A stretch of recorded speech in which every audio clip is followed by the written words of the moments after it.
సార్వత్రిక ఎన్నికల వేళ నకిలీ నోట్ల దందా అలజడి రేపుతోంది. మొన్న బాలాపూర్, నిన్న బేగం బజార్, తాజాగా కర్ణాటకలో కోట్లలో ఫేక్ కరెన్సీ పట్టుబడ్డం పలు అనుమానాలకు తావిస్తోంది. నకిలీ నోట్లు ఎక్కడి నుంచి ఎవరికి వెళ్తున్నాయి?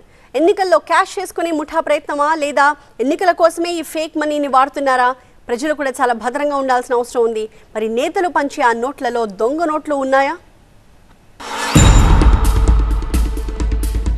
దేశవ్యాప్తంగా పార్లమెంట్ ఎన్నికల నేపథ్యంలో పోలీసులు వాహనాలను తనిఖీ చేస్తున్నారు.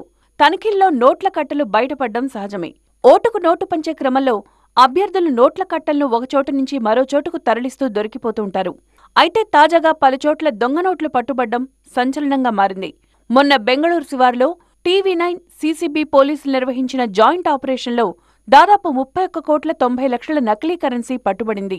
ఇంత పెద్ద మొత్తంలో ఫేక్ కరెన్సీ పట్టుబడ్డంతో పోలీసులే విస్తుపోయారు. దీనిపై లోతుగా విచారణ చేస్తున్నారు. సార్వత్రిక ఎన్నికల వేళ హైదరాబాద్లోనూ భారీగా నకిలీ నోట్లు పట్టుబడ్డాయి. ఈ నెల 4వ తేదీన బాలాపూర్ పోలీస్ స్టేషన్ పరిధిలో వాహనాలు తనిఖీ చేస్తుండగా 25 లక్షల నకిలీ నోట్లను ఎస్ఓటీ పోలీసులు స్వాధీనం చేసుకున్నారు. వాటిని మహారాష్ట్ర నుంచి తీసుకొచ్చినట్లు గుర్తించారు. 4 నిందితులను అరెస్ట్ చేశారు. ఇక మరుసటి రోజే బేగం బజార్లోనూ 36 లక్షల నకిలీ కరెన్సీని పట్టుకున్నారు టాస్క్ ఫోర్స్ పోలీసులు. 6గురిని అదుపులోకి తీసుకున్నారు. హైదరాబాద్లో వరుసగా పట్టుబడుతోన్న నకిలీ నోట్లలో పెద్ద నోట్లు, 100, 200 నోట్లు కూడా ఉన్నాయి. అయితే ఈ డబ్బు ఎక్కడ్నించి ఎవరికోసం వస్తోందని తెలియాల్సి ఉంది. 100 ఒరిజినల్ నోటుంటే 300 ఫేక్ నోట్ల అమ్మకం కాన్సెప్ట్గా దందా నడుస్తున్నట్లు తెలుస్తోంది. ఎన్నికలను క్యాష్ చేసుకునేందుకు ఏవైనా ముఠాలు ప్రయత్నిస్తున్నాయా, లేక ఎన్నికల కోసమే ఆర్డర్ ఇచ్చి తెప్పిస్తున్నారా అనేది తెలియాల్సి ఉంది. మరోవైపు ఎన్నికల్లో ఓటుకు నోటు కొన్ని చోట్లిస్తున్నారు.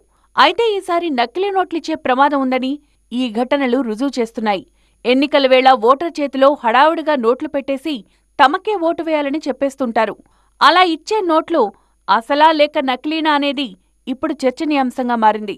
మొత్తానికి హైదరాబాద్లో పట్టుబడిన నోట్ల కట్టలు ఎన్నికల కోసం తెచ్చారా, లేక నకిలీ నోట్ల ముఠా దందాలో ఇది భాగమా అనేది తేలాల్సి ఉంది.